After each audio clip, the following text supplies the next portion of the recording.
Pas publikimit të lajmeve në media ku pretendoi për përfshirjen e antarëve të Partisë Social-Demokrate në veriun e vendit në veprimtari të palishme gjatë procesit zgjedhor, partia drejtuar nga Tom Doshi i ka cilësuar si dezinformim të qëllimshëm dhe dashakeq, duke i hedhur poshtë.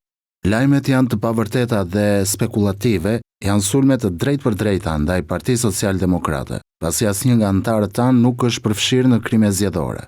Mëtej partia thekson se nuk ka patur prezencë të policisë dhe as byros kombëtare të hetimit në asnjë shtab, në asnjë zyrë elektorale të saj. Partia Social-Demokrate ka ripërsëritur mbështetjen e saj për institucionet e drejtësisë, duke nënvizuar rolin që ka luajtur vetë në nxitjen e hetimeve për krime zgjedhore.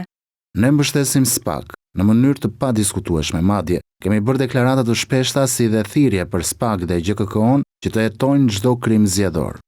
Por Partia Social-Demokrate pranon se janë kryer kontrolle në banesën e kryetarit të Partisë Social-Demokrate në Malsinë e Madhe, Ardian Hysa.